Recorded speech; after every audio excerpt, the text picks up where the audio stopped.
Hello everyone! We are Team 13 from 30 and we hope you're fine and safe at home. Welcome to our science fair video.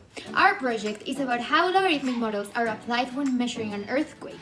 By the end of the video, we will show you how to create your own homemade seismographic. Are you ready? First of all, we need to understand what a logarithmic model is. As its name says, a logarithmic model is a model that is used to measure the magnitude of things.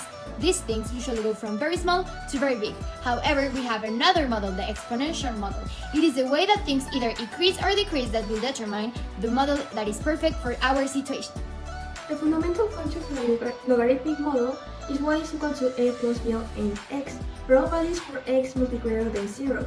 The points 1, a is on the graph of the model and b controls the rate of growth. So if b is greater than 0, the growth in the model increases rapidly at first and steadily slows over time. But if b is lower than 0, the decay occurs rapidly at first and then steadily slows over time. Logarithmic models can be used for several physical applications like sound, earthquakes, and acidity. Now we will focus on how logarithmic works in measuring earthquakes, because naturally, these occurrences produce huge amounts of energy, so logarithmic scales are used to represent it. What is an earthquake? Well, an earthquake is the result of forces within the Earth's interior that may affect the surface of the Earth.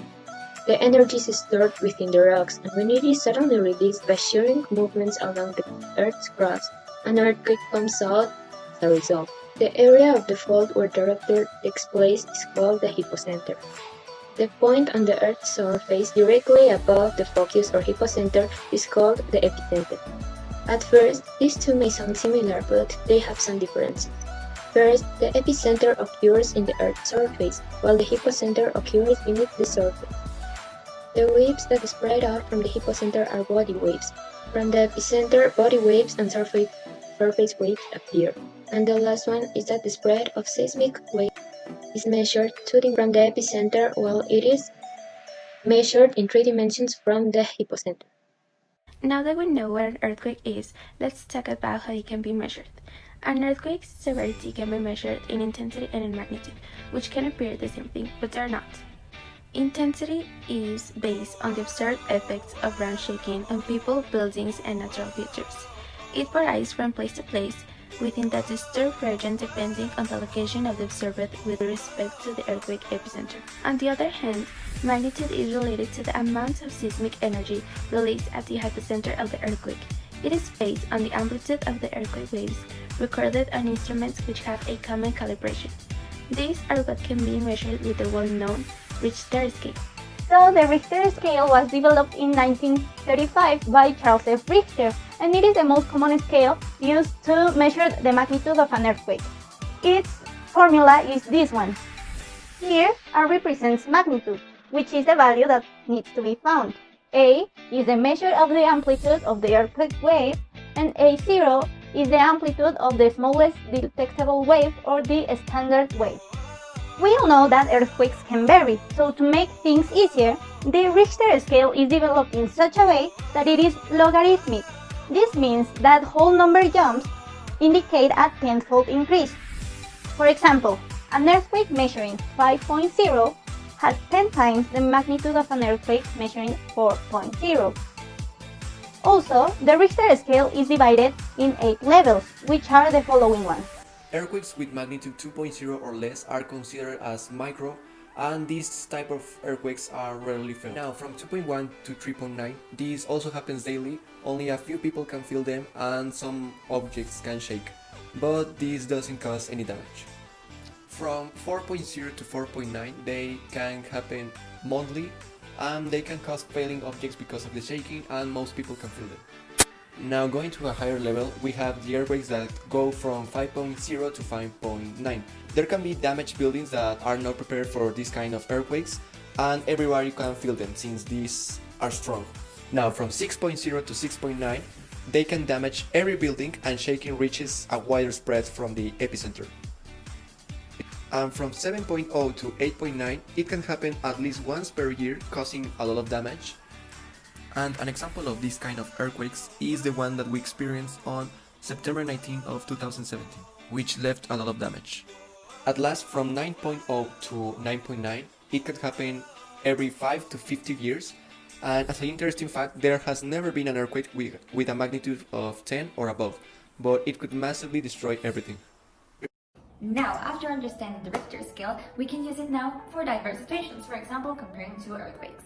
We come up with this operation, where M stands for each of the magnitudes and I for each of the intensities. We can use this formula to calculate any of the values shown. The way we can use this formula is by substituting the values we already have into the formula. Let's imagine earthquake A is 15 times stronger than earthquake B, and earthquake B is calculated to be approximately 2.3 degrees in Richter scale. So now how can we know the value of earthquake A in Richter scale? One of the qualities logarithmic models have is that they're not linear, which means we cannot just simply multiply 2.3 by 15, because that's not going to be correct. Therefore, what we can do is just substitute the values they gave us into the formula. Magnitude A is going to be missing, and then we have to subtract magnitude B, which is 2.3. Then we should add equal to logarithm and in between brackets the difference of intensities, which is 50. After balancing equations and solving our equation, we get that the magnitude of earthquake A is 3.5 on Richter scale. To conclude, it is important to mention that the original Richter scale is no longer in use. It has been replaced by a more precise option called the moment magnitude scale, which was developed by Hiro Kanamori and Thomas E. Hanks. But it is based off of the scale that we've been looking at for the past minutes. Nowadays, with the moment magnitude scale, we can measure earthquakes that have a value of magnitude less than 0, which is a very big advancement because with the old Richter scale we could only measure earthquakes that were small if they had a value similar to 0. Now it's time to carry out our workshop. As we mentioned at the beginning of the video, we will do a homemade seismograph. With this, we will be able to show how the scientists measure an earthquake by defining the magnitude and measuring its seismic wave amplitude, as well as its size.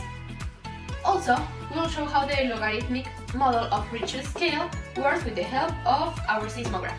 In order to make our seismograph, we will need some materials that are easy to acquire. So go for some paper, something to write, and take note. Are you ready? Okay, the materials needed are a carton box, thread, paper tape, a marker, small things for the weight, some clay, wire, and something to cut. And well, once we know the materials that we are using, we can start. Well, first you have to do a little cut on the largest side of the box cover and in the base of the box, right here. Then with our wire we do this kind of shape to insert the marker.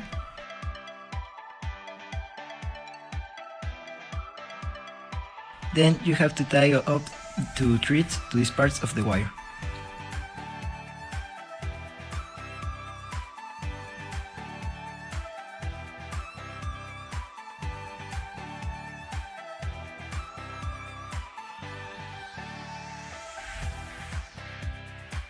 After that, you make 2 little holes in the box, here and here. With the holes done, you have to pass the threads through those holes, and in the top of each hole, put a gripper so the threads won't get out from the holes. And make the same thing with the other hole. Then you have to add the plastiline to the wire so it has more weight, and also add weight to the box. And finally, you put the paper roll on a wire and place it in the box and pass it through the 2 cuts you did on the first part. And here it is how it will look with all the steps. So now that it's done, we're going to test it. As we can predict earthquakes, we're going to simulate one. So let's go.